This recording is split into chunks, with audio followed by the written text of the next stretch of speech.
لو انزلنا هذا القرآن على جبل لرأيته خاشعا متصدعا من خشیۃ اللہ.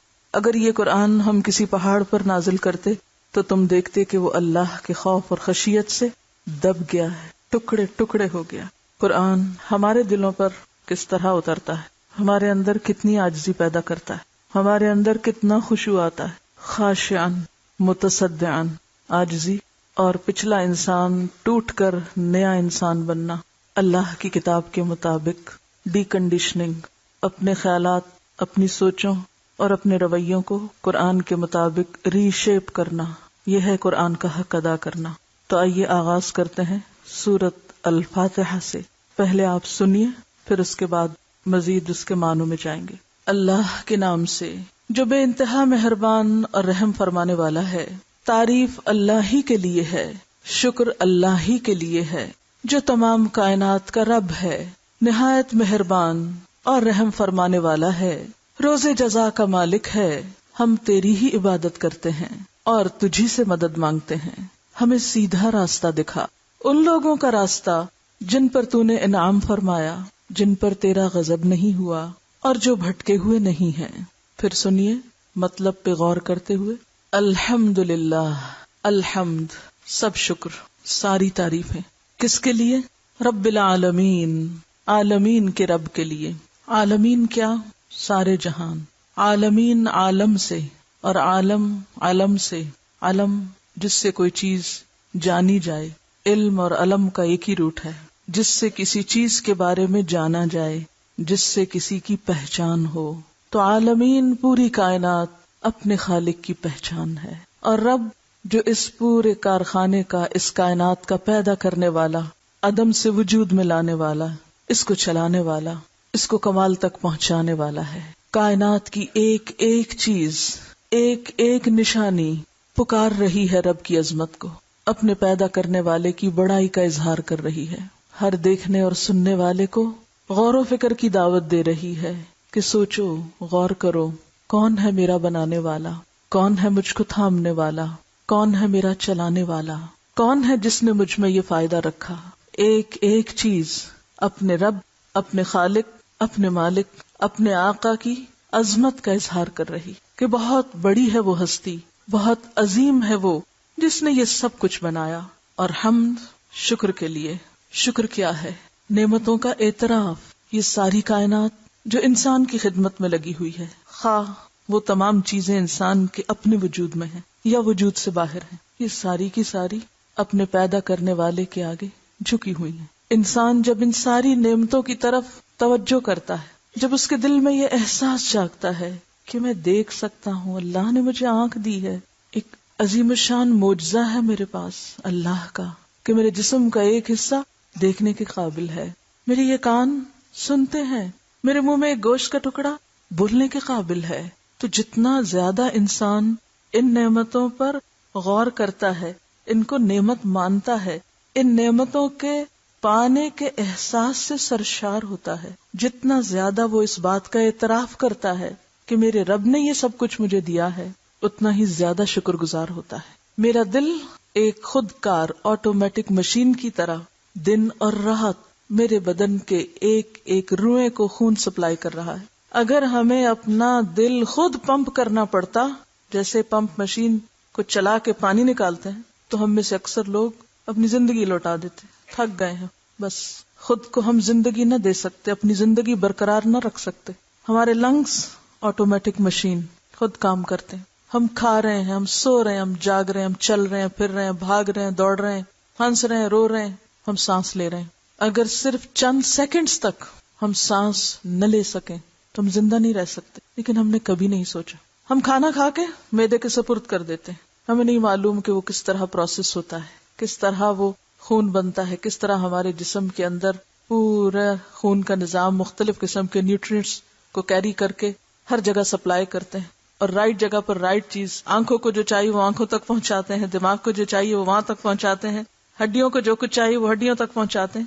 ہم تو کھا کے فارغ ہو جاتے ہیں، ہم تو 10 منٹ کا کام کر کے بھول جاتے ہیں، اور باقی کام کون کرتا ہے؟ ہمارا ڈائجسٹو سسٹم. کس نے دیا ہے یہ سب؟ ہمیں رب نے دیا ہے. تو جس انسان کو یہ احساس ہو جائے کہ میرے رب نے مجھے اتنی بڑی نعمت دی ہے، کیونکہ ان سے پوچھیے جن کا معدہ کام نہ کرتا ہو، جن کا دل بیمار ہو، جن کو سانس لینے میں مسئلہ ہو، ان سے ان نعمتوں کی قیمت پوچھیے۔ میرا چلنا پھرنا، قدم اٹھانا، کیا عجیب معجزہ ہے کہ کس بیلنس کے ساتھ میں ایک کے بعد ایک قدم اٹھا کر ایک جگہ سے دوسری جگہ پہنچ جاتی ہوں، 2 پاؤں پہ چلتی ہوں، پھر بھی سیدھی کھڑی ہوتی ہوں۔ یہ قوت کس نے بخشی؟ یہ کون ہے جو مجھے دے رہا ہے؟ میرا رب۔ اس بات کا اعتراف کرنا کہ یہ سب مجھے میرے رب نے دیا ہے۔ جتنا زیادہ آپ ان نعمتوں کی قدر کریں گے اتنا ہی دل میں احساس شکر پیدا ہوگا، اتنا ہی زیادہ آپ دل سے الحمدللہ کہیں گے۔ پھر اس زمین کا میرے لیے ہموار ہونا، اگر یہ نہ ہموار ہوتی، اگر یہ ہچکولے کھاتی، میں کیا کر سکتی تھی؟ سورج کا مناسب فاصلے پر ہونا، اگر صرف آدھا فاصلہ کم ہو جائے تو ہم اسی طرح جل اٹھیں، جیسے ایک کاغذ کو آگ پہ رکھیں تو وہ جل اٹھتا ہے، اور اگر یہ موجودہ فاصلہ دگنا ہو جائے تو ہر چیز ٹھہر کے رہ جائے، جم جائے، زندگی کے نشان ختم ہو جائے۔ یہ ہوا کا چلنا کتنی نرمی کے ساتھ ہر جگہ سے گزر جاتی ہے، غیر محسوس طریقے سے، نہ ہمیں سوتے ہوئے ڈسٹرب کرتی ہے نہ جاگتے ہوئے۔ یہ کس نے بنائی؟ یہ کون ہے جو ہواؤں کو بھیجتا ہے؟ یہ اللہ ہے جو ہوائیں بھیجتا ہے۔ یہ موسموں کا بدلنا، یہ اس مٹی میں سے میری خوراک کا نکلنا، پہاڑوں کے اندر خزانوں کا نسل در نسل انسانوں کے لیے چھپا کر رکھنا، محفوظ کر دینا۔ اگر اللہ تعالیٰ سونے کو پہاڑ کے اندر رکھنے کی بجائے پہاڑوں کو سونے کا بنا دیتے تو کیا بچتا آئندہ نسلوں کے لیے؟ یہ رنگا رنگ معدنیات کا زمین کے اندر چھپا کے رکھ دینا، تمام انسانوں کی ضروریات پورا کرنے کے لیے، اور نہ صرف انسانوں کی، بے شمار حیوانات کی جو اس زمین پر بستے ہیں، ڈائریکٹلی یا انڈائریکٹلی انسان ہی کو فائدہ پہنچانے کے لیے۔ یہ سب کچھ کس نے بنایا؟ کون ہے دینے والا؟ وہ اللہ۔ تو اس بات کو مان لینا کہ یہ سب کچھ اللہ ہے کرنے والا، یہی ہے دراصل الحمدللہ، الحمدللہ رب العالمین۔ اور پھر اتنا کچھ دے کر بھی میری نافرمانیوں اور نااعترافیوں کے باوجود وہ مجھ پر مزید رحمت کرتا چلا جا رہا ہے۔ الرحمن، بہت ہی مہربان، الرحیم، بار بار رحم کرنے والا، رحمت ہی رحمت، کیونکہ یہ سب کچھ جو مل رہا ہے یہ اس کی رحمت ہی کی وجہ سے مل رہا ہے، یک طرفہ رحمت۔ وہ یہ نہیں دیکھتا کہ کون مجھے مانتا اور کون نہیں مانتا، وہ یہ نہیں دیکھتا کہ کون میرا نافرمان ہے اور کون فرما بردار ہے۔ وہ یکساں طور پر سورج کی روشنی کو سب کے لیے عام کر رہا ہے، یکساں طور پر سب کے لیے ہوا بھیجتا ہے، یکساں طور پر سب کے لیے رزق فراہم کرتا ہے۔ رحمان کے سوا کوئی نہیں جو یہ کام کرے۔ الرحمن الرحیم، تو میں اس کی شکر گزار کیوں نہ ہوں، میرا دل اس کی محبت میں سرشار کیوں نہ ہو، اور میری زبان پر اس کا نام پھر کیوں نہ آئے۔ اور شکر کی حقیقت یہی ہے، اگرچہ مقام اس کا دل ہے، شکر کا مقام دل ہے، شکر ابھرتا دل سے ہے، لیکن پھر وہ چھا جاتا ہے انسان کے سارے اعمال پر۔ اس کی زبان بھی پھر شکر گزار ہوتی ہے ذکر کے ذریعے، اور اس کا بدن اس کی اطاعت میں لگ جاتا ہے، اس کا مال اس کی خاطر خرچ ہوتا ہے، اور اسی طرح اس کی طاقت اور صلاحیت سب کچھ اسی کی راہ میں لگ جاتی ہے۔ وہ ساری قوتوں اور توانائیوں کے ساتھ اس کو خوش کرنے کے لیے سرگرم عمل ہو جاتا ہے، اس یقین کے ساتھ کہ ایک دن آئے گا میرا مالک مجھے میری ان کوششوں کا بدلہ دے گا۔ مالک یوم الدین، بدلے کے دن کا مالک۔ وہ صرف اس دنیا میں ہی انسانوں پر رحمت نہیں کر رہا ہے، اس دنیا میں ہی نعمتوں کو عام نہیں کر رہا، بلکہ انسان کی ان کوششوں کا بدلہ دینے والا ہے۔ اس نے انعام کا دن رکھا ہے کہ جو شکر گزار ہوں گے ان کو پھر مزید انعام دوں گا۔ دنیا میں تو رحمت عام کر ہی رہا ہوں، قیامت کے دن خصوصی رحمت سے نوازوں گا۔ الرحمن الرحیم مالک یوم الدین، اس روز ساری بادشاہت اس کے ہاتھ میں ہوگی۔ الملک یومئذ للہ، پورے انصاف کے ساتھ خود سب کا فیصلہ کرے گا۔ تو جو بندہ اپنے رب کو پہچان جائے، اس کی رحمت کا اعتراف کرے، اس کے وعدوں پر یقین رکھے، تو اس کا طرز عمل پھر کیا ہوتا ہے؟ ایاک نعبد، میں بھی پھر صرف تیرا ہی ہوں، میں بھی پھر صرف اور صرف تیرا ہوں۔ اونلی یورس، یورس اونلی، دونوں طرح سے۔ ہم یہ لفظ کس کے لیے لکھتے ہیں؟ جنہوں نے ہمارے لیے کچھ نہ کیا ہو۔ کبھی اللہ کے لیے بولا تنہائی میں، اکیلے میں، یا رب یورس اونلی، یا اونلی یورس، کوئی شریک نہیں تیرا، سب کچھ تو نے دیا، یہ دوسرے کہاں سے شریک ہو گئے تیری عبادت میں؟ تو ایاک نعبد، صرف تیری ہم عبادت کرتے ہیں، وَإِيَّاكَ نَسْتَعِينُ، اور صرف تجھ سے ہم مدد چاہتے ہیں، کیونکہ تو نے سب کچھ بنایا ہے، ہر چیز تیرے اختیار میں ہے، پوری کائنات تیرے تابع ہے، سب چیزوں کو تو کنٹرول کر رہا ہے، سب کے دل تیرے ہاتھ میں ہیں، سب انسان تیری طرف لوٹ کے جانے والے ہیں، لہٰذا میں کسی اور کی طرف کیوں دیکھوں، میں صرف تیری ہی طرف کیوں نہ دیکھوں، میں صرف تجھی سے کیوں نہ مانگوں۔ وَإِيَّاكَ نَسْتَعِينُ، صرف تجھ سے ہم مدد چاہتے ہیں، کسی اور پہ میں ڈیپینڈ نہیں کرتی، کسی اور پہ میرا بھروسہ نہیں، میرا بھروسہ، میرا توکل، میرا سب کچھ میرے رب کے پاس۔ لیکن یہ عبادت ہوتی کیا ہے؟ ایاک نعبد جب ہم کہہ دیتے ہیں تو یہ لفظ محض لفظ نہیں ہونے چاہیے، ان لفظوں کا معنی بھی معلوم ہونا چاہیے، اور اس کے پیچھے پھر جو اخلاق اور کردار مطلوب ہے وہ ہمارے اندر پیدا ہونا چاہیے۔ عبادت، عربی زبان میں عبادت کا لفظ کس سے نکلا ہے؟ عبد سے۔ عبد کہتے ہیں غلامی اور بندگی کو۔ العبادت الخضوع والتذلل، ڈکشنری میں عبادت کا کیا معنی ہے؟ الخضوع والتذلل۔ اللہ نے اپنے بندوں کو پیدا کیوں کیا؟ یہ سب کچھ بنا کے ہمیں بنایا، ہمارے لیے سب کچھ پیدا کیا، یہ سب ہمیں دیا، پھر ہمیں کیوں بنایا؟ وَمَا خَلَقْتُ الْجِنَّ وَالْإِنسَ إِلَّا لِيَعْبُدُونَ، کہ میں نے جن و انس کو اپنی عبادت کے لیے پیدا کیا ہے۔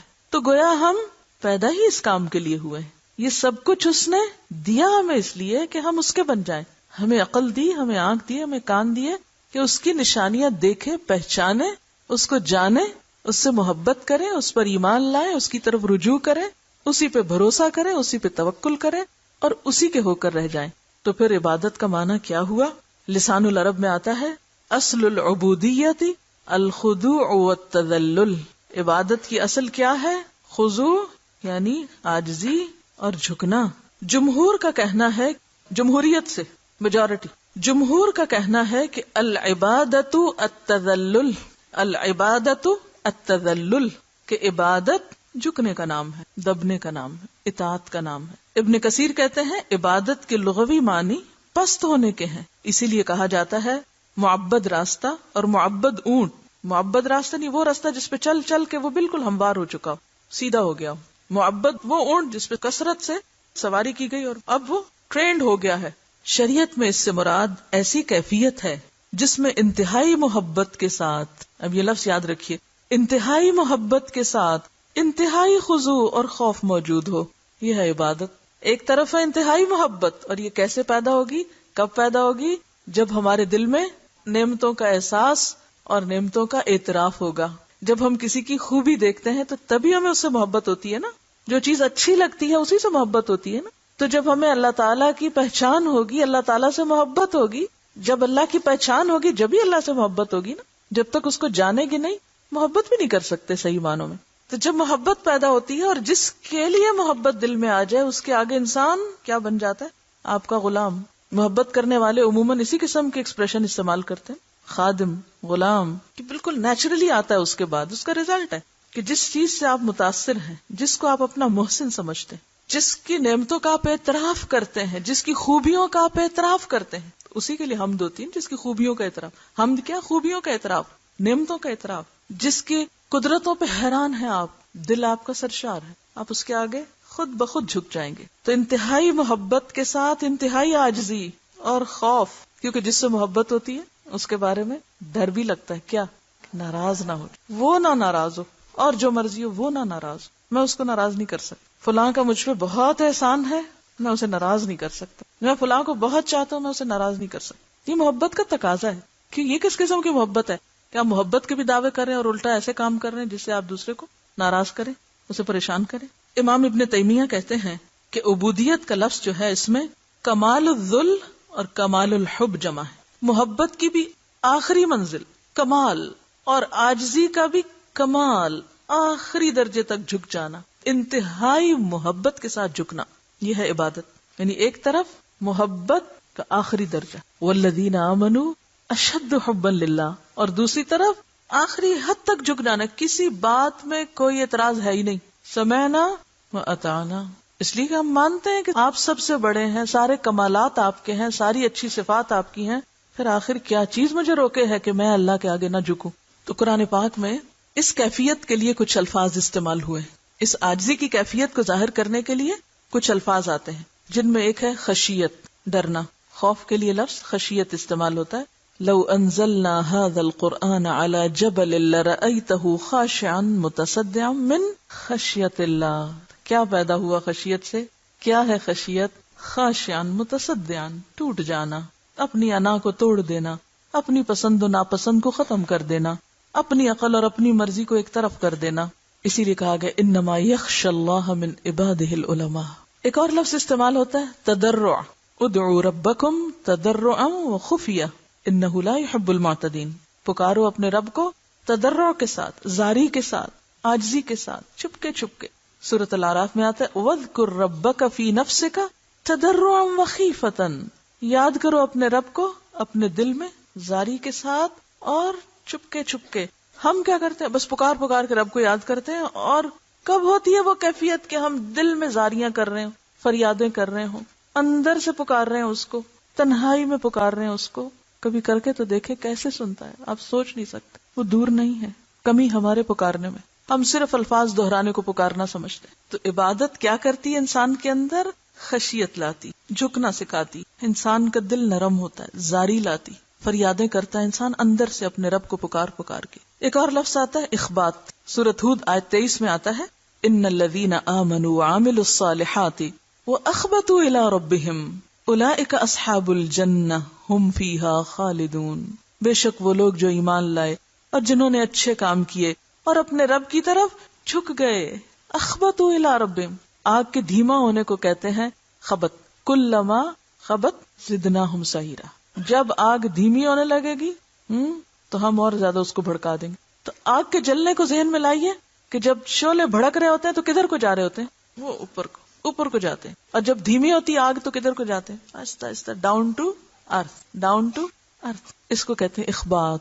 ڈاؤن ٹو ارتھ ہونا، دھیما ہونا، عاجزی ہونا، اس کو کہتے ہیں عبادت. تو ان الذین آمنوا وعملوا الصالحات واخبتوا الی ربہم. اور یہ دھیما پن اور یہ عاجزی اور یہ جھکنا، یہ زاری ساری اپنے رب کے سامنے کہ اللہ تیرا حکم آ جائے، میں کچھ نہیں، میرا دل چاہے یا نہ چاہے، میری مرضی ہو یا نہ ہو، میں ماننے کو تیار ہوں. ایک اور لفظ آتا ہے انابت. وَأَنِيبُوا إِلَىٰ رَبِّكُمْ وَأَسْلِمُوا لَهُ مِن قَبْلِ أَن يَأْتِيَكُمُ الْعَذَابُ ثُمَّ لَا تُنصَرُونَ. اور رجوع کرو اپنے رب کی طرف، پلٹ آؤ اپنے رب کی طرف اور اس کے آگے جھک جاؤ اس سے پہلے کہ تمہارے پاس عذاب آ جائے، پھر تم مدد نہ کیے جاؤ. تو عبادت کیا ہے؟ پلٹ آنا. غلطی ہو گئی، بھول گئے، پھر کیا کریں؟ واپس آ جائیں اس سے پہلے کہ پکڑ ہو جائے. اور خشوع کا لفظ تو ویسے ہی آتا ہے قرآن پاک میں الذین هم فی صلاتہم خاشعون.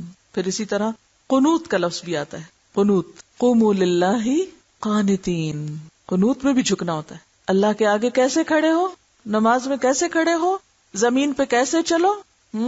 وعباد الرحمن الذین یمشون علی الارض ہونا. آہستگی سے، کوئی اکڑ نہیں. چاہے آپ نماز میں کھڑے ہوں، چاہے آپ بازار جا رہے ہوں یا کسی کام جا رہے ہوں، عاجزی ہر جگہ ساتھ. ان المسلمین والمسلمات والمؤمنین والمؤمنات والقانتین والقانتات. اسوہ حسنہ میں ہم دیکھتے ہیں کہ رسول اللہ صلی اللہ علیہ وسلم کس طرح اپنے معاملات میں تواضع سے کام لیتے تھے. یعنی صرف رب کے آگے نہیں، کیونکہ رب کے آگے 5 دفعہ اس لیے جھکایا جاتا ہے کہ لوگوں اللہ کے بندوں کے ساتھ بھی نرمی اور عاجزی کا معاملہ کرو. وہاں بھی کہیں جھک جایا کرو، وہاں بھی کہیں دوسروں کو مارجن دے دیا کرو. کیا اللہ کے رسول صلی اللہ علیہ وسلم سے بڑی ہستی بھی کوئی ہے انسانوں میں؟ نہیں. آپ کو کیا حکم دیا گیا؟ وَخْفِضْ جَنَاحَكَ لِلْمُؤْمِنِينَ. اپنے کندھے مومنوں کے لیے جھکا کے رکھو، یعنی توجہ دو ان پر. رسول اللہ صلی اللہ علیہ وسلم نے فرمایا اللہ تعالیٰ نے میری طرف وحی کی ہے کہ فروتنی یعنی عاجزی اختیار کرو، ایک دوسرے پہ فخر نہ جتاؤ اور ایک دوسرے پر باغیانہ طرز عمل نہ اپناؤ، یعنی سرکشی نہ کرو. سیدنا انس بن مالک کہتے ہیں ایک معمولی لونڈی رسول اللہ صلی اللہ علیہ وسلم کو ہاتھ سے پکڑ کر جہاں چاہتی لے جاتی. یعنی آپ مومنوں کے لیے اور سارے مومنوں کے لیے نرم مزاج تھے. یہ نہیں کہ کوئی بڑا انسان آیا تو اس کے سامنے تو عاجزی دکھائی اور کوئی اپنے سے چھوٹا نظر آیا تو وہاں پر انسانوں کی طرح بات ہی نہ کی. ہر ایک ساتھ اچھے اخلاق سے. ہمارا انسانوں کے لیے جھکنا، سب کے لیے جھکنا ہو، صرف اپنے بڑوں کے لیے نہیں. عام طور پر ہم اپنے بڑوں کے لیے تو پھر بھی جھک جاتے اور اپنے سے چھوٹے، چاہے ہمارے نوکر چاکر ہو یا کوئی عمر میں کم ہو جیسے اپنے بچے یا کوئی اور، یعنی بچوں سے جب ہم بات کریں گے تو خاص سرکشی کا سٹائل، استاد ہیں تو اسٹوڈنٹس سے بات کرتے ہوئے سر اٹھا کے وائے آپ کو کیا معلوم کون کس سے بہتر ہے. انسان کسی کا مذاق اس وقت اڑاتا ہے جب وہ اس کو حقیر سمجھتا ہے. تو کیا کہا گیا؟ کسی کا مذاق نہ اڑو. کیوں؟ عسیٰ یکونوا خیرا منکم، ہو سکتا ہے تم سے زیادہ اچھے ہو جن کو تم حقیر سمجھ رہے ہو. ایک اور روایت میں آتا ہے صحابہ کرام کے دل میں نبی صلی اللہ علیہ وسلم سے بڑھ کر کسی شخص کی محبت جاگزی نہ تھی. اس کے باوجود وہ آپ کو دیکھ کر کھڑے نہ ہوتے تھے.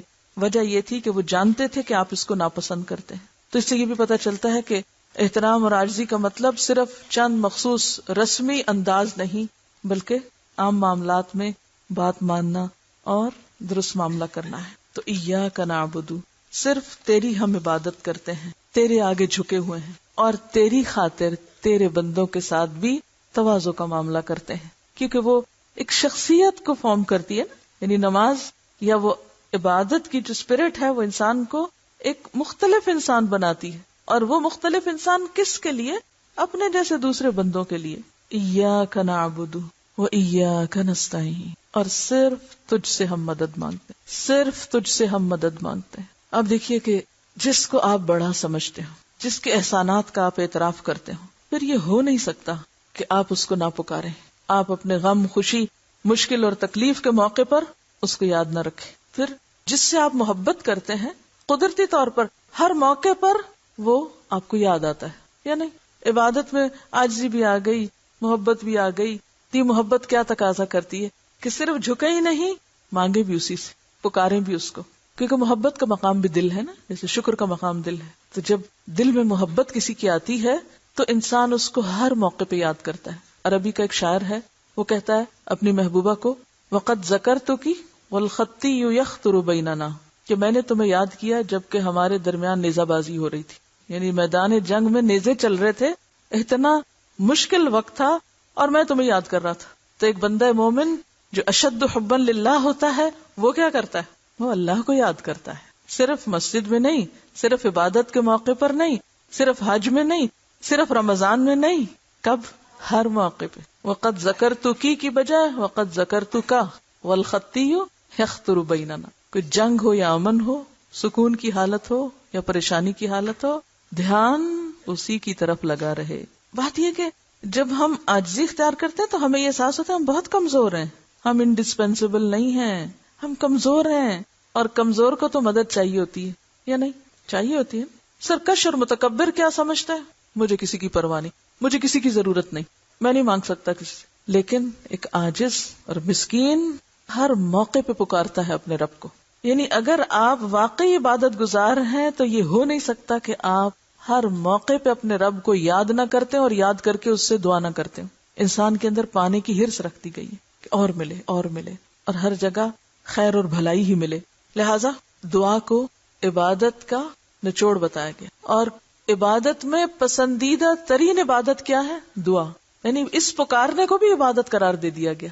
اب آپ دیکھیں نا، پہلے حصے میں ایاک نعبد آ رہا ہے اور دوسرے حصے میں ایاک نعبد کے بعد اسی کا ایک طرح سے مزید ری انفورسمنٹ ہے وہ ایاک نستعین. کیونکہ مدد مانگنا بھی، دعا کرنا بھی تو عبادت ہے، اور عبادت کی اعلیٰ ترین شکل جس کے لیے کوئی مخصوص دن، مہینہ، وقت مقرر نہیں. نماز کے لیے وقت مقرر ہے، روزے کے لیے مہینہ مقرر ہے، حج کے لیے دن مقرر ہے، زکوٰۃ کے لیے سال کا نصاب مقرر ہے اور سال کا ایک مخصوص وقت مقرر ہے. لیکن دعا کے لیے کوئی وقت مقرر نہیں. جب چاہیں، جیسے چاہیں، جتنا چاہیں اپنے رب کو پکارتے جائیں. آپ کسی سے ملاقات کرتے ہیں، کیا کہتے ہیں؟ السلام علیکم. کیا کر رہے ہوتے ہیں؟ دعا کر رہے ہوتے ہیں، اپنے لیے نہیں، دوسرے کے لیے. سلام کیا ہے؟ دوسرے کے لیے دعا کرنا. اس وقت بھی اپنے رب کو پکار رہے ہوتے ہیں آپ. اب کھانا کھاتے ہیں، پیورلی دنیا کا کام، آپ کیا کرتے ہیں؟ اللہ کی مدد مانگتے ہیں. کھانے کے بعد الحمدللہ کہتے ہیں، یہ بھی دعا ہے. کیونکہ الحمدللہ کیا ہے؟ یہ بھی ایک طرح سے دعا ہی ہے کہ اللہ کا شکر ادا کرنا کیا کرتا ہے دراصل؟ لئن شکرتم لأزیدنکم. یعنی ایک آپ ڈائریکٹ مانگتے ہیں اور ایک آپ الحمدللہ کہہ کر اپنی نعمتوں میں اور اضافہ کرتے ہیں. یہ بھی مانگنا ہے. الحمدللہ تملأ المیزان. اتنی بھاری چیز ہے الحمدللہ کہ میزان کو بھر دیتا ہے، آسمان و زمین کے بیچ کی جگہ کو بھر دیتا ہے. اتنا پسند ہے رب کو الحمدللہ کہنا. پھر آپ دیکھیے آپ کو برا خیال آتا ہے، آپ کیا کہتے ہیں؟ اعوذ باللہ من الشیطان. یہ کیا ہے؟ دعا ہے نا.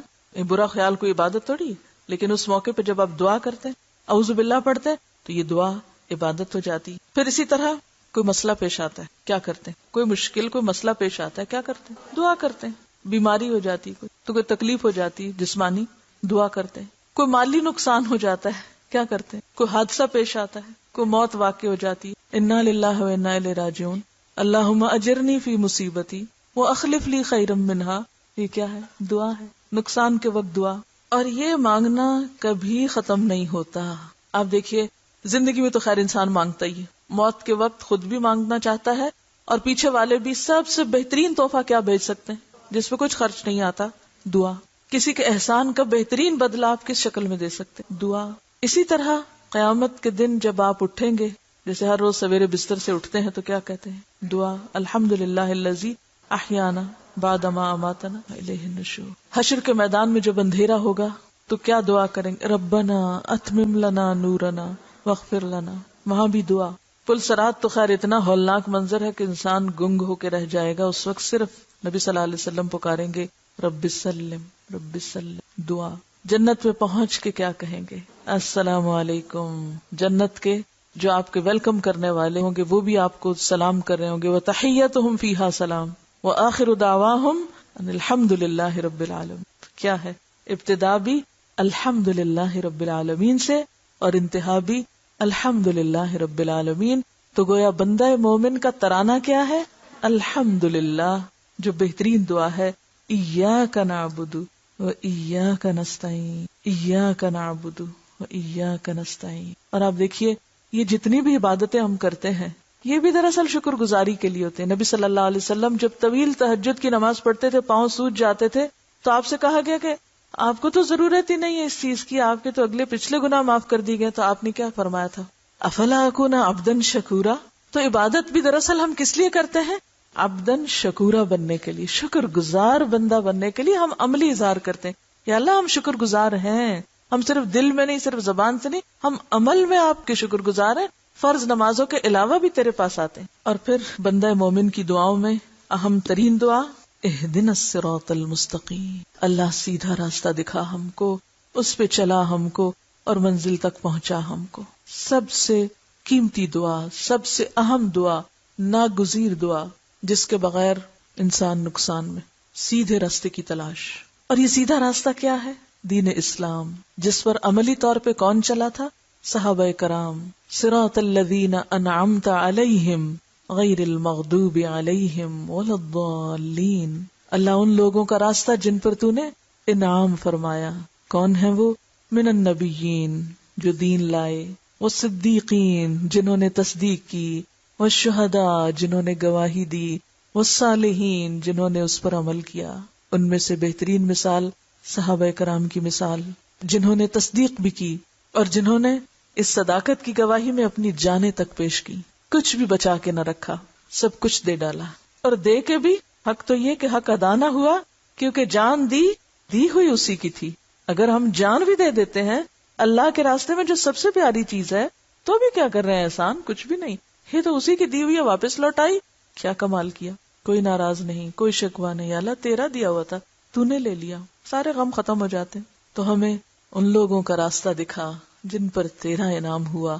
اس کے لیے صحابہ کرام کی زندگی کو جاننا، سمجھنا، پڑھنا بے حد ضروری ہے، کیونکہ جب انبیاء کی بات ہوتی ہے تو ہم کہتے ہیں وہ تو نبی تھے، ان پہ تو وحی آتی تھی، وہ تو جبریل سے ملاقات کرتے تھے، ان کے پاس تو کتاب آئی تھی، وہ تو اللہ تعالیٰ سے براہ راست ہم کلام ہوئے تھے، وہ تو معراج پر گئے تھے، وہ تو سدرۃ المنتہا کے پاس گئے تھے۔ ہم تو بڑے ہی گناہگار بندے، ہم تو عام انسان ہیں، ہم کیا کر سکتے ہیں؟ تو عام انسانوں کو پھر دیکھنا چاہیے کہ ان جیسے عام انسانوں نے کیا کیا کمالات کیے۔ صحابہ کرام جو ہم جیسے انسان تھے، جنہوں نے حق کی گواہی اپنی زبان، اپنے عمل اور اپنے تمام کردار سے دی۔ تو یا اللہ ہمیں بھی ان جیسا بنا دے، کیونکہ اللہ تعالیٰ نے بھی معیار یہی رکھا ہے، فَإِنْ آمَنُوا بِمِثْلِ مَا آمَنْتُمْ بِهِ فَقَدِ اهْتَدَوْا۔ اگر یہ باقی لوگ بھی ایسا ایمان لائیں جیسا تم ایمان لائے ہو تو ہدایت یافتہ ہیں۔ لیکن عام لوگوں کے خیال میں جو کچھ وہ کرتے تھے وہ آج ہمیں بے وقوفی لگتا ہے۔ اسی لیے وَإِذَا قِيلَ لَهُمْ آمِنُوا كَمَا آمَنَ النَّاسِ، جب ان سے کہا جاتا ہے ایسے ایمان لاؤ جیسے الناس ایمان لائے، یعنی صحابہ کرام، قالوا انؤمن کما آمن السفہاء، ہم ایسا ایمان لائے جیسے یہ بے وقوف لوگ لائے ہیں ایمان. اپنے گھر بھی لٹا دیے، مال بھی لٹا دیا، اپنا وقت، اپنی بکریاں، اپنے کاروبار سب کچھ چھوڑ بیٹھے. صراط الذین انعمت علیہم، ان لوگوں کا راستہ جن پر تو نے انعام کیا. انعام کس کو اچھا لگتا ہے؟ انعام کوئی ہے جس کو انعام اچھا نہ لگے؟ انعام، پرائزز، پرائز ونر، ایوارڈ، کتنا فخر کرتے ہیں. تو ایک ایوارڈ اور ایک پرائز اور ایک انعام تو آپ کو دنیا میں ملتا ہے جو آپ کے مرنے کے ساتھ بے وقت بے قیمت ہو جاتا ہے، اور ایک وہ ہے جو اللہ رب العزت کی طرف سے ملتا ہے. تو جن کے حق میں اللہ فیصلہ کر دے، رضی اللہ عنہم ورضوا عنہ، اللہ ان سے راضی ہو گیا، یہ ہے سب سے بڑا انعام. ایسی کوشش، ایسی جد و جہد جس کے نتیجے میں اللہ راضی ہو جائے، اس چیز کے لیے یکسو ہو جانا کہ میرے کسی بھی کام اور کوشش کا مقصد لوگوں کی رضامندی نہیں کہ یہ خوش ہو جائے مجھ سے، وہ راضی ہو جائے، وہ نہ ناراض ہو جائے، وہ نہ مجھے کچھ کہہ دے. لوگوں کا ڈر نہیں، لوگوں کی رضامندی نہیں، اللہ کی رضا. اور اللہ کی رضا میں اگر کوئی ناراض ہو بھی جائے اور انسان صبر کر لے تو ایک وقت آتا ہے اللہ اس کو بھی راضی کر دے. اور اگر بندوں کو راضی کرنے میں رب کو ناراض کر دے تو بڑے گھاٹے کا سودا ہے. غیر المغضوب علیہم، ان کا نہیں جن پہ غضب ہوا. غیر المغضوب علیہم، صحابہ کرام کا راستہ تو چاہیے، مغضوب علیہم کا نہیں چاہیے. اللہ کا غضب کس پر ہوتا ہے؟ اس پر ہوتا ہے جس کے پاس علم ہو پھر وہ عمل نہ کرے، جو کتاب والا ہو، اہل کتاب ہو، پڑھا لکھا ہو، سب جانتا ہو، لیکن اس کا عمل اس کے مطابق نہ ہو. ایسے لوگ انعام یافتہ نہیں ہوتے، ایسے لوگ مغضوب علیہم ہوتے ہیں. تو یاد رکھیے، اگر قرآن پڑھ کر بھی رحمتیں نہیں آ رہی تو کہیں ایسا تو نہیں کہ کچھ قصور کر رہے ہیں ہم. تو جو جان بوجھ کے انجان بنے، جو سمجھ کر بھی نہ سمجھ بنے، اس پہ اللہ کا غضب ہوتا ہے. اور اس کی مثال تاریخ میں موجود ہے جن قوموں پر اللہ کا غضب ہوا. قوم نوح سے لے لیجئے، قوم نوح، قوم عاد، قوم سمود، قوم لوط، فرعون اور اس کے اہلکار، اہل کتاب بنی اسرائیل، ان سب کے اوپر کیوں غضب ہوا؟ پچھلی قومیں اللہ کے غضب سے تباہ ہوئی نا، کیوں غضب ہوا ان پر؟ تو غضب اس پر ہوتا ہے جس کے پاس پیغمبر آئے، جس کے پاس کتاب آئے، جس کو ہدایت کا راستہ بتا دیا جائے اور وہ سب جان بوجھ کے پھر کچھ نہ کرے، عمل نہ کرے. یہ جتنی بھی قومیں قرآن پاک میں جن کا ذکر آتا ہے ان پہ تباہی آئی، اللہ کا عذاب آیا، ان کا قصور کیا تھا؟ کیا وہ جانتے نہ تھے؟ ما کننا معذبین حتی نبعث رسولا، ہم عذاب نہیں دیتے کسی کو جب تک رسول نہ بھیج دیں، لیکن جب رسول آ جاتا ہے پھر نہ لوگ مانے پھر پکڑ آتی. ولضالین، ہمیں بھٹکنے والوں کا راستہ بھی نہیں چاہیے، ہمیں نہیں بھٹکنا. اور بھٹکنے والے کون ہوتے ہیں؟ جاہل، جن کے پاس علم نہ ہو اور کوئی انہیں بتایا کہ ہم نہیں مانتے، اپنے پاس ہی رکھو. دال کون ہوتا ہے؟ گم راہ. راستہ کون گم کرتا ہے؟ آپ کب بھٹکتے ہیں؟ کسی کے گھر جا رہے ہیں کب بھٹکتے ہیں؟ جب صحیح پتہ نہیں ہوتا کہ کدھر کو جانا ہے کدھر کو مڑنا ہے. ڈائریکشنز لے کے نہیں چلتے. ہم میں سے اکثر لوگوں کا حال یہ کہ یہاں ڈائریکشن لے کے نہیں چلتے گھر سے. ہم کہتے ہیں وہ پوچھ لیں گے کسی سے. عام زندگی میں ہم یہی کرتے ہیں، دین کے معاملے میں بھی ہم کہتے ہیں ہم پتہ ہے سب کچھ. یہ کہنا کہ مجھے سب پتہ ہے، یہ کس چیز کی علامت ہے؟ جاہل ہونے کی. جو یہ کہے کہ میں سب جانتا ہوں وہ سب سے زیادہ لا علم ہے. یہ جہالت کی علامت. کیونکہ علم والے تو جتنا علم آتا جاتا ہے اتنا ہی ان پہ لا علمی کھلتی جاتی ہے کہ ہم کیا جانتے ہیں. وہ اپنی لا علمی کا اعتراف کرتے جاتے ہیں، اور لا علمی کا اعتراف کرنے والے علم حاصل کر پاتے ہیں. جو لا علمی کا اعتراف نہ کرے وہ آگے نہیں سیکھ سکتا. جو اپنے آپ کو عالم سمجھ لے وہ آگے نہیں بڑھ سکتا. اسی لیے ہمیں کیا کہا گیا؟ ہمیشہ طالب علم رہو، مہد سے لحد تک طالب علم رہو. تو دال بھٹکنے والے وہ ہوتے ہیں جو جہالت کی بنا پر انکار کرتے ہیں، یعنی پتہ نہیں اور مانتے بھی نہیں. تو یا اللہ، نہ تو ہمیں ویسا بنا کہ جنہیں پتا ہے اور نہیں مانتے، اور نہ ایسا بنا کہ جنہیں پتا ہی نہیں اور پھر نہیں مانتے. اب ان باتوں کو ذہن میں رکھ کے دوبارہ غور سے تلاوت سنیے. عام طور پر جب ہم مغضوب علیہم اور ضالین کو دو خانوں میں بانٹ دیتے ہیں، اس سے مراد یہود، اس سے مراد نصارہ، پھر ہم ان کو الگ کر کے خود آرام سے بیٹھ جاتے ہیں. نہ ہم وہ ہیں نہ وہ ہیں، کوئی فکر کی بات نہیں. کیا ہماری اکثریت لا علمی کا شکار نہیں؟ مسلمان معاشروں کی اکثریت لا علمی کا شکار نہیں؟ اور پھر ایٹیٹیوڈ کیا ہے؟ جب کچھ بتایا جاتا ہے تو کیا کہتے ہیں؟ ہاں، سننا بھی نہیں چاہتے نا، جاننا بھی نہیں چاہتے، ماننا ہی نہیں چاہتے. تو کیا پھر ہم بھی لا علموں کے راستے پہ چلیں گے؟ جدھر وہ جا رہے ہیں ادھر ہم بھی چلیں گے؟ چلو تم ادھر کو ہوا ہو جدھر کی. نہیں، اللہ نہیں، ادھر نہیں جانا. ہمیں تو ان لوگوں کے راستے پہ جانا ہے، ان جیسے کام کرنے جن پہ تیرا انعام ہوا، جن سے تو راضی ہو گیا. ہمارے ہیروز، ہمارے آئیڈیل وہ لوگ ہیں، یہ عوام الناس نہیں. لیکن پریکٹیکلی عملی زندگی میں ہم کیا کر رہے ہیں؟ کس کو فالو کر رہے ہیں؟ صحابہ کرام کو یا لوگوں کی بھیڑ کو؟ وہ فلاں جگہ ایسی شادی میں نے بھی ایسے کرنی، فلاں ایسے کپڑے پہنتا ہے مجھے بھی یہی پہنے، فلاں یہ کھاتا ہے مجھے بھی ایک آنکھیں بند کر کے دوڑ جاری ہے، ریٹ ریس، بے سوچے سمجھ. کیوں کرتے ہو یہ؟ سبھی ایسا کرتے ہیں. اب میں ان سب کو چھوڑ کے ایک الگ راستہ اختیار کروں. ایک دفعہ اور تلاوت سنیے. اچھا سنتے وقت آپ پتہ کیا کیجیے، الحمد کا لفظ جب آئے تو سوچئے حمد کیا ہے، احساس دل میں اللہ کی محبت اور شکر. عالمین آئے تو ساری نشانیاں اور نعمتیں. الرحمن الرحیم آئے تو اس کے ساتھ ہی پیچھے مالک یوم الدین آئے تو قیامت کے دن کا احساس کہ بدلہ ملنا ہے سارے عمل کا. پھر ایاک نعبد آئے تو عبادت کیا ہے، خضوع اور تذلل، عاجزی اور جھکنا. اور ایاک نستعین آئے تو دعا، پکار، ہمیشہ پکارنا. اہدنا الصراط المستقیم آئے، صراط مستقیم پہ کیا کرنا ہے، دین کا راستہ. اور پھر صراط الذین انعمت علیہم آئے تو صحابہ کرام، انبیاء اور شہداء کا راستہ. غیر المغضوب علیہم آئے سرکش اور متکبر لوگوں کے راستے سے پناہ، کہ سب کچھ جان کے بھی جو انجان ہوئے. اللہ پناہ میں رکھے ایسے عالموں سے جو سب کچھ جان کے کچھ عمل نہیں کرتے. ایسے لوگ ہوتے ہیں نا زمین پر، پی ایچ ڈیز، علماء، فضلاء، معلوم نہیں کتنے کتنے ٹائٹل. اور حالت یہ ہے کہ اللہ کی پناہ، چھوٹی چھوٹی دین کی باتوں پر عمل کرنا بھی ان کے لیے پہاڑ ہے. اپنے آپ کو علامہ سمجھتے ہیں لیکن عمل کے میدان میں فیل ہے. ایسے سرکشوں سے ہمیں بچا، اور نہ ہمارے وہ آئیڈیل ہو. کیونکہ عام طور پہ ہم پتہ کیا کرتے ہیں، لوگوں کو دیکھ کے فلاں بھی تو اتنا جاننے والا ہے اور وہ بھی یہ نہیں کرتا، میں کیوں کروں؟ وہ پڑھا لکھا نہیں، وہ فلاں اتنے بڑے مفتی صاحب ہیں، اتنے بڑے علامہ ہیں، اتنے بڑے اسکالر ہیں، وہ نہیں کچھ غلط کر سکتے، لہٰذا وہ یہ کہہ رہے ہیں تو میں نے بھی یہی کہنا ہے. یہ بھول جاتے ہیں کہ وہ بھی ایک انسان ہے. تو عموماً ہم دین والوں کو حجت بنا لیتے ہیں، ان کو تو پتا ہے یہ بھی ایسے کر رہے ہیں تو کیا ہوا، ہم نہیں کر سکتے، ہمارے لیے کیوں منع ہے؟ تو ہمیں ایسا نہیں بننا. اور ضالین، عوام الناس، اور اس بھیڑ کی ہم نے پیروی چھوڑنی، ان لا علم لوگوں کے راستے پہ نہیں چلنا. یا اللہ تو ہمیں اپنا بنا لے. یہ سوچ کے آپ نے اب سننا ہے لسننگ کے وقت. یہ جو مین پوائنٹس ہیں یہ سائنس ہیں، یعنی یہ ایسے ہی جیسے آپ چل رہے ہیں نا، اور مختلف سائنس دیکھ کے آپ کچھ ریکال کرتے ہیں. اب ریکال کر کے آپ لسننگ کریں گے. سنیے، سمجھ آئی گا؟ ہم جھکنا کیوں نہیں چاہتے؟ کیونکہ ہم ہر چیز کا کریڈٹ خود کو دیتے ہیں. اگر ہمارے پاس علم ہے تو ہم اسے اپنی قابلیت سمجھتے ہیں، بولنا اچھا آتا ہے تو اپنا کمال سمجھتے ہیں، اسٹیٹس ہے کوئی تو اس کو اپنی شان سمجھتے ہیں. تو جھکتا وہی ہے جو ان سب چیزوں کو اللہ کی دین سمجھے اور اس بات پہ یقین رکھے کہ اس نے دیا ہے، وہ جب چاہے لے بھی سکتا ہے. ایک لمحے میں بولنا بند ہو سکتا ہے، ایک لمحے میں ساری دولت جا سکتی. کیا فرعون کے پاس یہ سب کچھ نہ تھا؟ کیسے گیا اس سے سب؟ عاد اور سمود کی ترقیاں چھپی ہوئی کسی سے، اب بھی نشان اور آثار باقی ہیں. کیسے گیا سب کچھ؟ ما اغنا عنی مالیہ ہلک عنی سلطانیہ، سب کچھ چلا جائے گا. پھر تکبر کس بات پہ، اکڑ کس چیز کی؟ پھر سنیے، سورۃ الحمد جو ہے پورے قرآن کے مضامین کا خلاصہ ہے، اسی لیے اس کو ام القرآن کہا گیا، اسی لیے ہر نماز میں اس کو پڑھنے کا حکم. اور اگر آپ شعوری طور پہ اس کو پڑھنا شروع کر دیں تو یہ ہو نہیں سکتا کہ دین کا اخلاق آپ کے اندر نہ آئے. پھر سنیے، اس بات پر بھی تو شکر ادا کریں کہ اللہ نے ہمیں یہ خزانہ دیا ہے، قرآن سے جوڑا ہے، کہ ہم ان رستوں کے نشان پاتے ہیں اور اس پہ چلنے کی پھر دعائیں مانگتے ہیں. اگر ساری زندگی بھی سجدے میں پڑے رہیں تو حق ادا نہیں کر سکتے.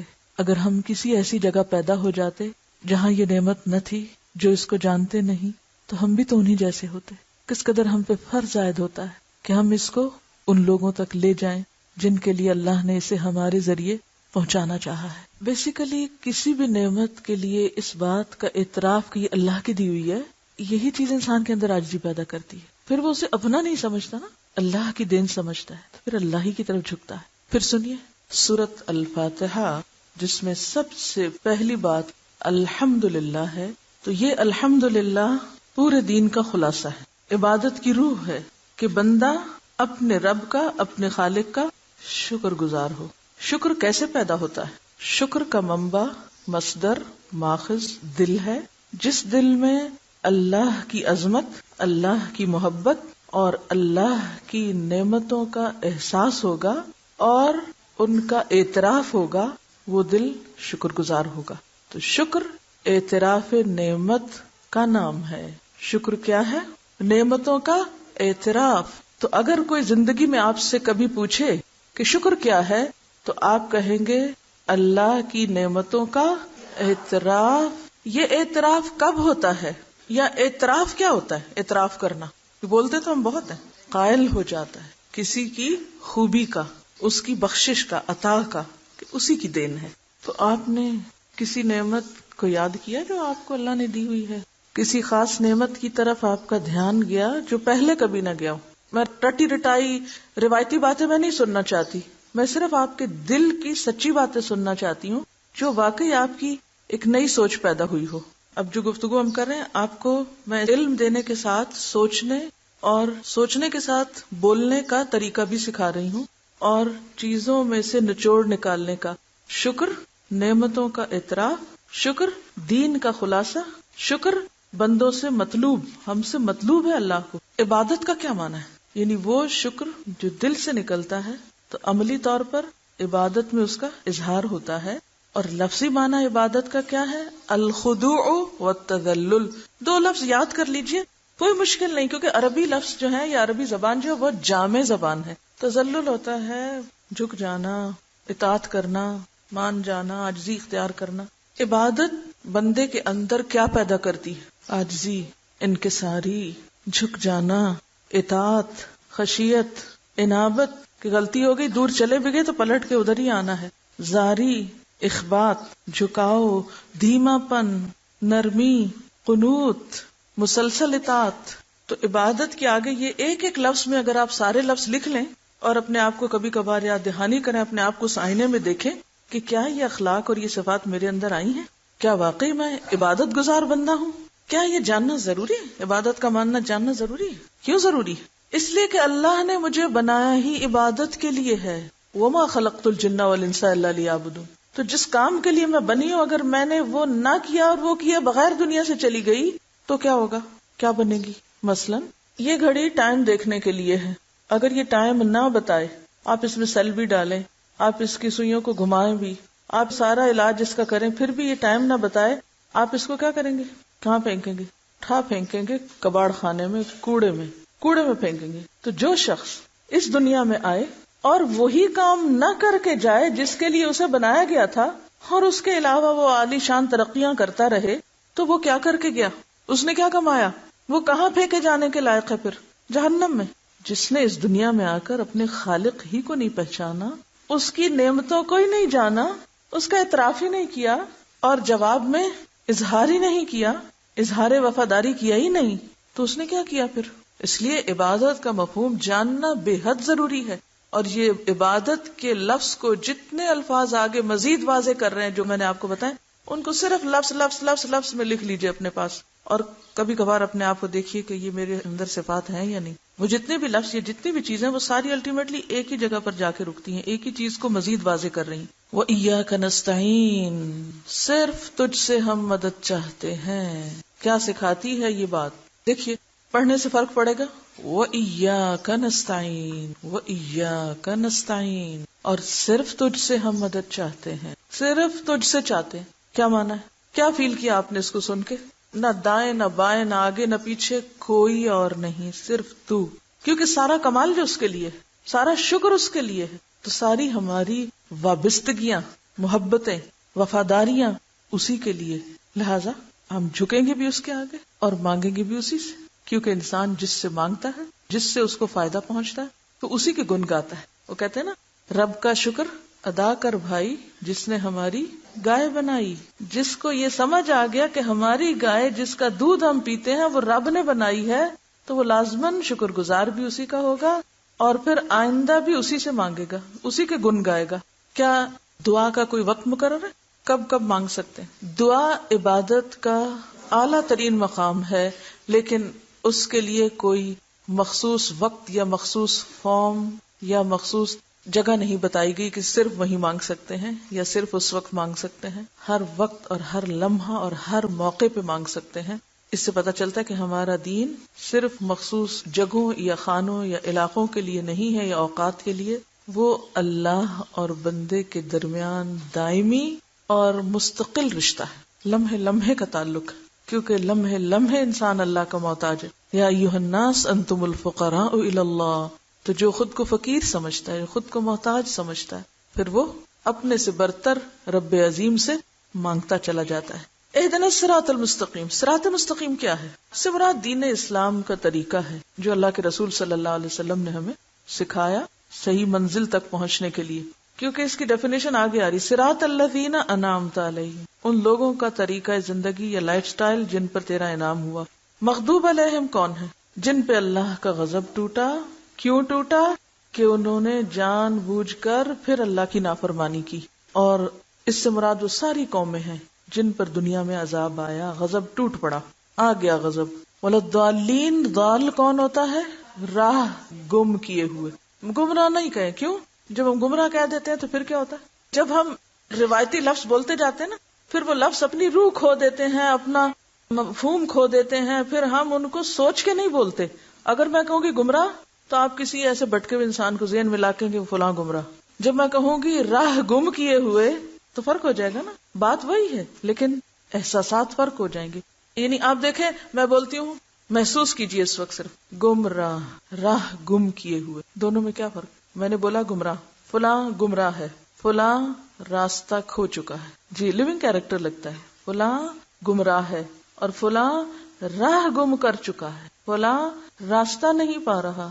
راستہ ہے نا دین کا، علم دینا چاہتے ہیں آپ، اس کو لینا ہی نہیں چاہتا، کوئی ڈائریکشن نہیں ہے اس کے پاس، کوئی طریقہ نہیں ہے اس کی زندگی میں، اور آپ دینا بھی چاہیں اور لینا نہیں چاہتا۔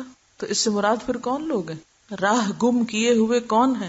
عوام الناس، امیون، ومنہم امیون لا یعلمون الکتاب، پتہ ہی نہیں کرنا کیا ہے، جانا کدھر ہے، کیوں آئے ہیں دنیا میں۔ ایسے سارے لوگ جو مقصد زندگی سے لا علم ہیں، نابلد ہیں۔ تو ہم ہر روز کیا دعا مانگتے ہیں کہ یا اللہ ہمیں ماسز والا، میجورٹی والا، اور جس پر اکثریت ہے وہ رانی چاہیے، وہ چاہیے جو انبیاء، شہداء، صدیقین اور صالحین کا راستہ ہے، وہ چاہیے۔ تو اس طرح آپ کا رشتہ اور تعلق کن سے جا جڑتا ہے؟ انہی سے جا جڑتا ہے۔ پھر آپ اسی کی دعا مانگتے ہیں، الحقنی بالصالحین، آپ ان کی محبت میں روتے ہیں، آپ ان کے نقش قدم کو فالو کرتے ہیں، آپ ان کو اپریشیٹ کرتے ہیں، آپ ان کی خدمات کا بھی اعتراف کرتے ہیں۔ تو گویا ہمارا دین ایک طرف ہمیں اللہ کی نعمتوں کا اعتراف سکھاتا ہے، اور دوسری طرف ہمیں بندوں کی خیر و بھلائی اور ان کے اچھے کاموں کا اعتراف بھی سکھاتا ہے۔ لیکن بخیل کبھی اعتراف نہیں کرتا، جس کا دل چھوٹا ہے نہ وہ اللہ کی نعمتوں کو اپریشیٹ کر سکتا ہے اور نہ وہ کسی اچھا کام کرنے والے کو اپریشیٹ کر سکتا ہے، بخل ہے نا اس کے دل کے اندر۔ تو اس طرح آپ دیکھیے کہ ایک بندہ مومن کی تصویر کیا بنتی ہے، وہ جس کا تعلق آسمان و زمین کے مالک سے، وہ جو آسمان و زمین کا مالک ہے، ایک طرف اس کا تعلق اس سے جا جڑتا ہے اور دوسری طرف وہ بندوں کے بیچ میں رہتے ہوئے ان بندوں کی اچھائیوں کا معترف ہے جو اللہ کے راستے پہ چلتے ہیں، ان کو اپریشیٹ کرتا ہے، وہ خدا کی معرفت بھی رکھتا ہے، وہ انسان دوست بھی ہے۔ یہی دو صفات انسان کو کیا بناتی ہیں؟ معتدل انسان بناتی ہیں۔ معتدل، ایسی ہی چیز انسان کی زندگی میں اعتدال لاتی ہے۔ واضح؟ تو آپ معتدل انسان کب بن سکتے ہیں؟ جب ایک طرف آپ کا تعلق اللہ تعالیٰ سے بھی درست بنیادوں پر استوار ہو، اور دوسری طرف بندوں کے ساتھ بھی آپ حسد اور بغض اور تنگ دلی کا مظاہرہ کرنے والے نہ ہوں۔ مجھے اس طرح محسوس ہو رہا تھا، یعنی صراط المستقیم کو میں اس طرح ویژولائز کر رہی تھی کہ جیسے میں ایک سڑک پہ جا رہی ہوں، اس کے آگے آگے انبیاء، صحابہ کرام، تابعین، تبع تابعین، اور پھر امت کے ایسے لوگ جا رہے ہیں، اور میں بھی اسٹرگل کر رہی ہوں کہ مجھے بھی اسی سڑک پہ جانا ہے جس پہ وہ جا رہے ہیں۔ وہ آگے جا رہے ہیں، مجھے ان کے پیچھے جانا ہے کیونکہ وہ صحیح راستے پہ جائیں۔ مجھے آنکھیں بند کر کے نہیں چلنا، مجھے ادھر بھی نہیں جانا، مجھے ادھر بھی نہیں جانا، مجھے نہیں دیکھنا کہ دنیا کی میجورٹی کدھر جا رہی ہے یا فلاں کدھر جا رہا اور فلاں کدھر جا رہا، مجھے کسی سے کوئی غرض نہیں کون کدھر جا رہا ہے، میری توجہ ساری کی ساری کدھر ہے؟ وہ جدھر وہ جا رہے ہیں انہی کے نقش قدم پر مجھے چلنا ہے، اسٹریٹ، سیدھے۔ وہ آگے ہیں، ہم پیچھے ہیں، ہم انہی کے فالوورز۔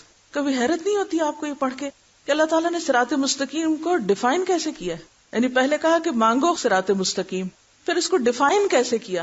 پریکٹیکلی ڈیفائن، یعنی پریکٹیکل ڈیمونسٹریشن کے ساتھ، کہ کوئی یہ نہ کہ مجھے تو پتہ ہی نہیں تھا میں نے کیا کرنا ہے۔ صرف یہ نہیں کہا کہ قرآن اور سنت کا علم کافی ہے، ان ہستیوں کے بارے میں جاننا بھی ضروری ہے جنہوں نے واقعی اللہ کے رسول صلی اللہ علیہ وسلم کی زیر نگرانی قرآن و سنت پر عمل کر کے دکھایا۔ واضح سمجھ آ گئی؟ اب کچھ اور شخصیتیں بھی دنیا میں بستی ہیں، اب اس آئینے میں دیکھنا ہے خود کو، ہم کدھر جا رہے ہیں۔ ٹھیک ہے، اس میں سب سے پہلے آپ دیکھیے کہ یہاں پر سورۃ البقرہ کی ابتدا میں متقین کے گروہ کا ذکر ہوا۔ یہ متقین اصل میں وہی لوگ ہیں جو انعمت علیہم ہیں۔ یہاں اب آپ دیکھیے کہ ان لوگوں کی کچھ عملی صفات بتا دی گئی کہ وہ کیا کیا کرتے ہیں۔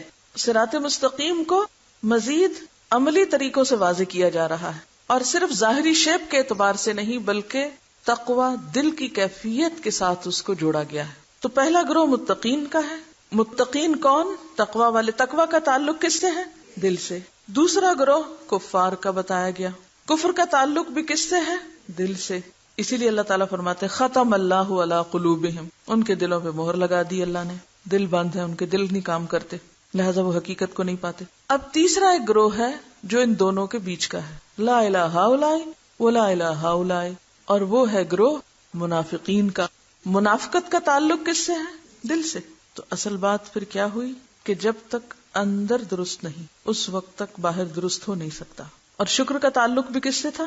دل سے. محبت کا تعلق کس سے؟ چاہے وہ اللہ کی ہو یا نیک بندوں کی. تو جب تک دل کی اصلاح نہ ہو اس وقت تک ظاہری عمل درست ہو ہی نہیں سکتے. وآخر دعوانا ان الحمد للہ رب العالمین. یہ مختلف قاریوں کی آواز میں جو قرات ہے، اس کی کیسٹ بھی ایک تیار کی گئی ہے 7 رنگ کے نام سے.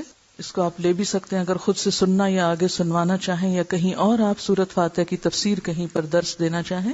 سبحانک اللہم و بحمدک نشہد ان لا الہ الا انت نستغفرک و نتوب الیک.